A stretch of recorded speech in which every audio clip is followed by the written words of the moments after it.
God is vir Israel baie goed, vir die een wat rein van hart is. Tog het ek daaraan begin twyfel. Ek het byna koers verloor, want ek het die hooghartige goddeloses met afguns beheen, toe ek hulle voorspoed sien. Hulle het geen kwellings nie. Hulle is sterk en gesond. Hulle het nie sorges soos ander mense nie. Hulle het nie teenspoed soos ander nie. En daarom hang die trots aan hulle soos 'n halsnoer en kleef geweld aan hulle soos 'n kleed. In die weelde van hulle voorspoed matig hulle enige iets aan. Smalend stook hulle kwaad. Hooghartig dreig hulle met geweld. Hulle laster teen die hemel en beledig links en regs op die aarde. Tog hang die volk hulle aan en drink gretig hulle woorde in. Hulle vra: hoe sal God dit uitvind? Hoe sal die Allerhoogste dit weet? Dit is hoe die goddelose mense is, en so gaan hulle ongehinderd voort om rykdom op te hoop. Dat ek die kwaad vermy het en met 'n eed my onskuld verklaar het dus niks gehelp nie, want elke nuwe dag het vir my teenslag gebring en elke nuwe môre straf. Maar as ek so sou aanhou praat, sou ek die verloon wat aan u behoort. En daarom het ek diep nagedink om dit te verstaan. En dit was vir my bitter moeilik. Totdat ek in die heiligdom van God ingegaan en besef het wat die einde van die goddeloses is. U laat hulle op gladde plekke loop. U laat hulle ondergaan deur hulle eie geknoei. In 'n oogwink word hulle iets afgrysliks. Hulle gaan te gronde, tref 'n verskriklike einde hulle. Net soos 'n droom wat ophou as 'n mens wakker word, so verdwyn hulle, Here, as u ingryp. Toe ek verbitter was en verontreg gevoel het, was ek dom, sonder insig. Soos 'n redelose dier het ek my teenoor u gedra. Tog was ek nog altyd by u, want u vat my aan die hand. U lei my met u raad, en aan die einde sal u my in ere by u opneem. Daar's niks in die hemel of op die aarde wat vir my meer beteken as u nie. Al is ek afgetakel na liggaam en gees. God is my sterkte. Aan hom behoort ek vir altyd. Die wat ver van u af is, gaan verlore. U vernietig die wat aan u ontrou is. Maar wat my aangaan, dit is vir my goed om naby God te wees. Ek het die Here my God gekies as my toevlug. Ek sal van u werke bly vertel. Liewe broers en susters, daar's hier die verhaaltjie wat van hierdie Amerikaanse miljardêr vertel word. Hy was 'n flamboyante man met 'n absoluut flamboyante leefstyl. Geweldig oordadig, oorvloedig. En het hy daarvan gehou om goed te leef. En het hy ook dan al sy bronne gebruik wat hy gehad het om vir homself 'n gerieflike, gemaklike en 'n baie blink lewe te bewerkstellig. En hierdie man het ook dan hierdie vreemde versoek gehad dat hy by sy begrafnis wou hy in 'n lang slap Amerikaanse limousine begrawe word. Leer sitplekke, mooi klankstelsel, vergulde buffers. En het hy gedink dat die manier waarop hy ter aarde gestel moet word, sal dan ook waardig wees aan sy flamboyante leefstyl. So het die dag gekom dat hy oorlede is, En op die spesifieke dag het hierdie makabere toneel om 30:30 in daardie begrafplaas afgespeel. Die omstanders, begrafnisgangers het met baie gemengde gevoelens gekyk na hierdie toneel wat voor hulle afspeel. Want hier is hierdie geweldige groot huiskraan, waar die motor optel en stadig in hierdie groot graf laat insak. Daar het 2 manne gestaan wat na die tyd moes help om die graf toe te gooi. En so het die een aan die ander gestamp en gesê, man, dis mos die lewe. Maar hierdie miljardêr het sy keuse gemaak. En inderdaad kom die vraag dan ook vanaand reg voor ons staan. Wat draai jou deur lewe en dood? Wat is die finale fundament waarop jy vertrou as jy die doodstyding ontvang? As jy jou op die operasietafel bevind, of as jy die graf moet ingaan, waarop bou jy? Waaraan hou jy vas? As jy daarvoor die dokter voor sy lesenaar moet sit en hy sê, ek is jammer, meneer, mevrou, is terminaal, kan niks daaraan doen. Wat dan? Waaraan hou ons vas? Ons rykdom, ons prestasie, vriendekring, status, oorlewensdrang. Maar kan 'n mens regtig op hierdie dinge terugval in die tye van nood, in die tye van swaar kry, in die tye wat ons beleef en wat ons ervaar, soos die psalmdigter dit hier gedoen het? Jy weet, iemand skryf, jou God is die een wat jy as die bron van goed beskou en wat jou enigste toevlug is in tye van swaar kry en verdriet.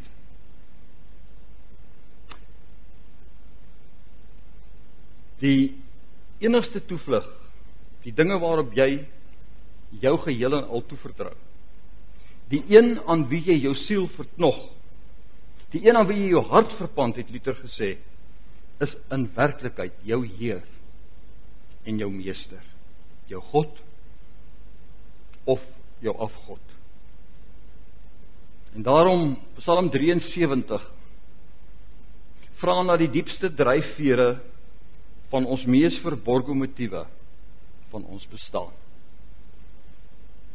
Aanvanklik worstel sien ons baie duidelik hierdie digter met moeilike vrae, met teenstrydighede wat hy sien, goed wat nie sommer net maklik by hom verbygaan nie. En hy het nie maklike antwoorde nie. Hy het geweldig baie vrae, maar daar is nie antwoorde nie. Hy twyfel daaroor. Hy is ontnugter oor die verskynsel wat hy sien, dat dit skynbaar goed gaan met die goddelose, en dat dit baie partykeer sleg gaan met die kinders van God. Dat dit aan die een kant die goddelose wat die Here nie erken, vrees of dien nie, goed gaan. En dat dit met sy kinders wat vir hom dien in eerlikheid en opregtheid nie altyd so goed gaan nie. Hy sê hy het soms rondgedobber op soeke na sy antwoorde op hierdie vrae. En dat hy bitter ongelukkig was, dat hy verontreg gevoel het en dat hy opgetree het soos 'n redelose dier sonder insig. En hoekom noem hy dit? Omdat hy hom aanvanklik blind gestaar het teen die goddelose. Want kyk, hulle wat God nie het nie, hulle wat laster teen die hemel, hulle wat God spot en sê, hoe sal God uitvind? Hoe sal die Allerhoogste dit weet? Hulle wat kwaadstig, geweldstook, wat links en regs op aarde beledig, op die oog af het hulle oënskynlik alles. Hulle ken geen teenspoed nie.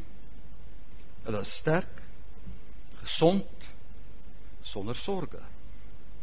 Hulle leef in weelde, sien hy, en sê hy, en bely hy, en hulle gaan ongehinderd voort om rykdom op te hoop.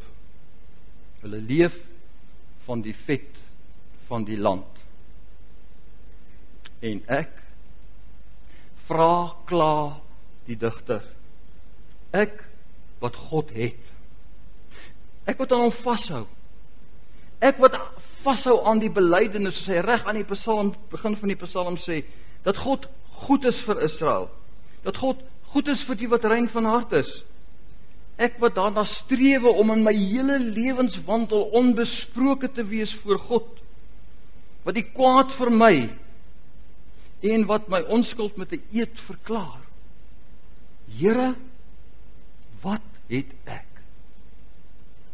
Elke nuwe dag bring vir my teenslag. Elke nuwe môre bring vir my straf. Dis wat ek het. Eerens klop dinge nie vir hom nie.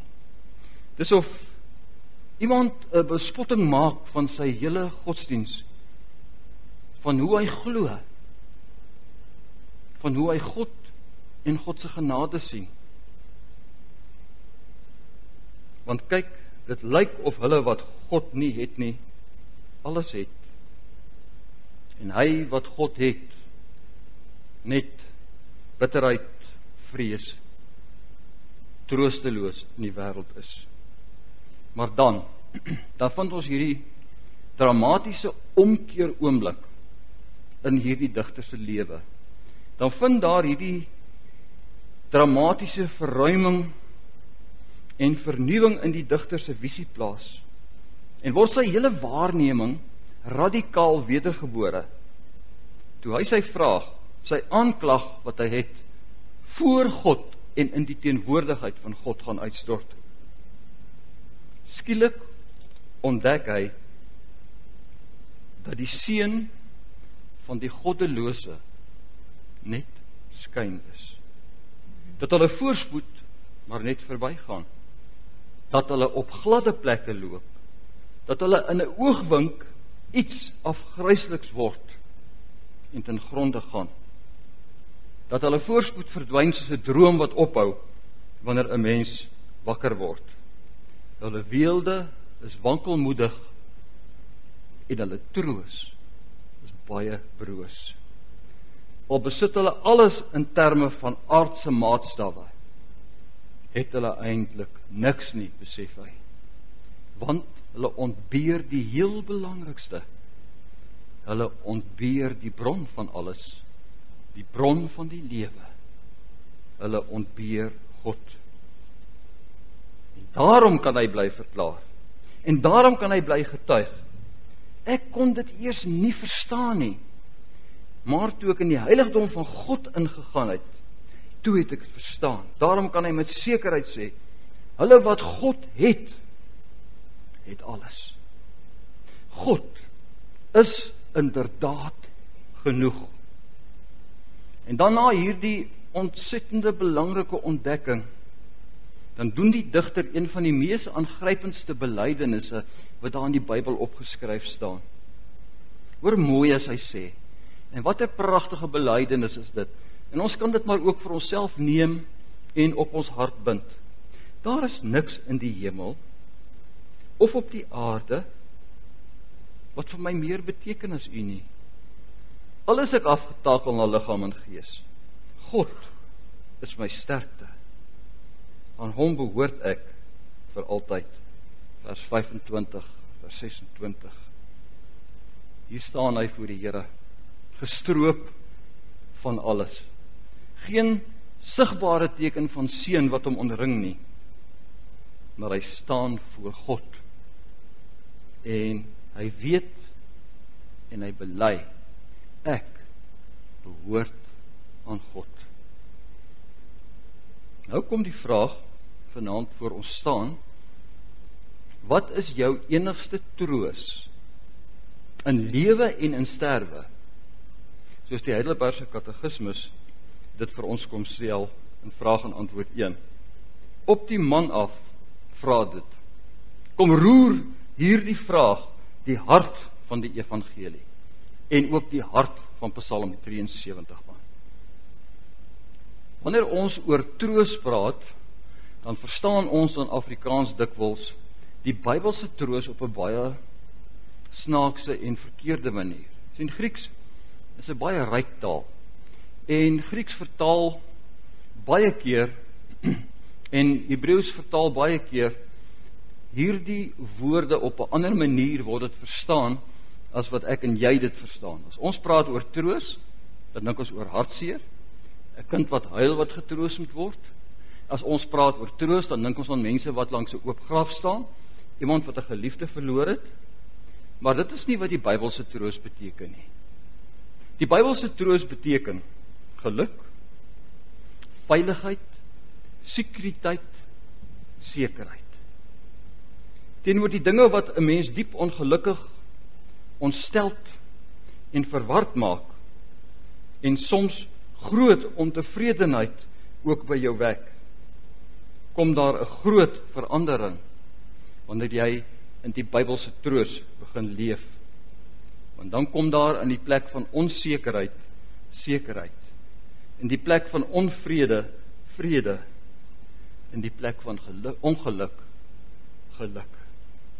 Met ander woorde, die vraag kan ook gevra word vanaand, hoe kan ek werklik gelukkig leef en gelukkig sterf? As dit sou gebeur, en dit kan, dat jy soos die digter ontneem word van alles in die lewe, nakend gelaat word, wat is dan jou troos? Job is 'n uitstekende voorbeeld vir ons van iemand wat letterlik alles in die lewe verloor het, wat net so nakend net voor God gestaan het. As dit sou gebeur, en dit gaan beslis gebeur, dat jy self jou lewe verloor, as jy die graf moet ingaan, wie, wat gaan dan saam? Waarop steun jy dan? Nêrens, my liewe broer en suster, word die hartklop van die evangelie so aangeroer soos die antwoord op hierdie vraag nie. En die antwoord lui so mooi: my troos, met ander woorde my geluk in hierdie lewe is dat ek met liggaam en siel in lewe en in sterwe, nie aan myself nie, maar aan my getroue verlosser Jesus Christus behoort. Die woordjie behoort onderstreep vir ons wat ware troos is. Nie lê die troos in dit wat aan my behoort nie, maar die troos lê juis daarin aan wie ek behoort. En dat ek nie aan myself behoort nie, maar dat ek aan 'n ander, aan my getroue God behoort, vir altyd in lewe en in sterwe. Liewe broer en suster, liewe jong mense, nêrens anders blyk dit so duidelik dat God ons aan sy bors wil druk en wil sê, jy is myne, as juis in sy seun nie. Nêrens anders as ons sien ons dit so duidelik dat die heelal nie koud en leeg is nie, as in Jesus Christus. Sien ons dat ons wêreld gevul is met 'n hart, met 'n warm hart, met 'n vaderhart. Ons vind rus, sê Augustinus, as ons dit vind in God. Want die hart van 'n mens soek altyd 'n koning. As jy nie aan die ware koning behoort nie, dan behoort jy tog aan iemand anders. Die Vader wat my aan sy bors druk as sy eiendom, wat my sus soos 'n kind aan sy vader bors. Is dit nie maar waarna almal verlang nie? Bewustelik, onbewustelik. Ook die grootes, die magtiges, die onafhanklikes, die sterkes, die geleerdes, almal het behoefte hieraan. So, jy sien, op die einde maak dit nie eintlik saak hoe ons die graf ingaan nie. Ek hoef nie in weelde neergelaat te word in 'n groot luukse limousine nie.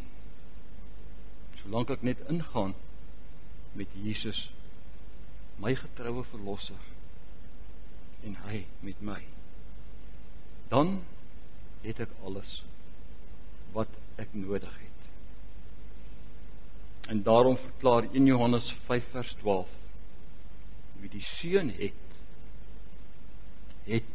die lewe. Dit is mos die lewe. Amen. Wonderlike Here, dankie dat U vanaand